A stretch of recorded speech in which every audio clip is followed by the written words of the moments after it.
Sirdaryo viloyati ko'zi ojizlar maxsus kutubxonasida 2026-yil mahallani rivojlantirish va jamiyatni yuksaltirish yili munosabati bilan ma'naviy ma'rifiy ahamiyatga ega bo'lgan eng yaxshi kitobxon oila ko'rik tanlovi bo'lib o'tdi.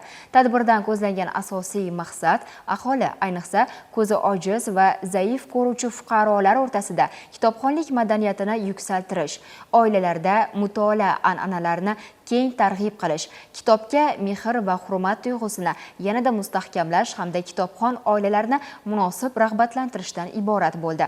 Mavzu tafsiloti muxbirimiz lavhasida. Mazkur tanlov Sirdaryo viloyati ko'zi ojizlar maxsus kutubxonasi hamda Adolat sotsial-demokratik partiya Sirdaryo viloyat kengashi hamkorligida tashkil etildi. Unda partiya vakillari, hakamlar hay'ati a'zolari, kutubxona xodimlari, kitobxonlar, faol oilalar va keng jamoatchilik ishtirok etdi. Shundan so'ng ishtirokchilar hakamlar hay'ati bilan tanishtirildi. Tanlov nizomi sanoq komissiyasi a'zosi tomonidan batafsil tushuntirildi. Kitobxon oila ko'rik tanlovi tashkil etilishidan asosiy maqsad shu kitob o'qish madaniyatini aholi orasida o'sha oilalardan boshlash. Avvalo o'sha oilalardan boshlangandan keyin yosh avlodni tarbiyalashda oilalarning kitobxonligi, savodxonligi albatta kelgusidagi o'sha jamiyatni mustahkam, bilimli yoshlarni tarbiyalashga asos bo'ladi. Ko'rik tanlovda Mamadaliyevlar, Umurzoqovlar, Abduvoyevlar oilalari hamda Sirdaryo viloyati ko'zi ojizlar maxsus kutubxonasi xodimlari jamoasi qatnashdi.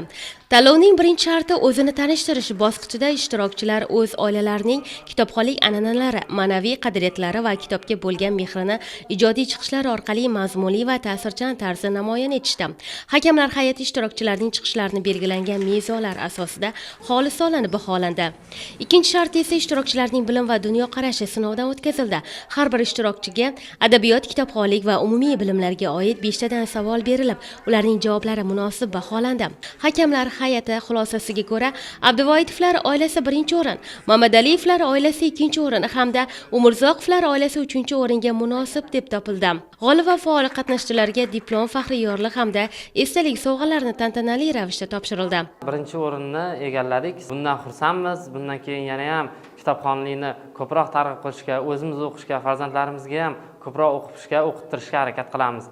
Yuksak saviyada tashkil etilgan mazkur ko'rik tanlov ishtirokchilariga iliq taassurotlar qoldirib, kitobga mehr, ma'naviyat va ma'rifatni ulug'lash yo'lidagi ezgu an'analarni yanada mustahkamlashga xizmat qildi.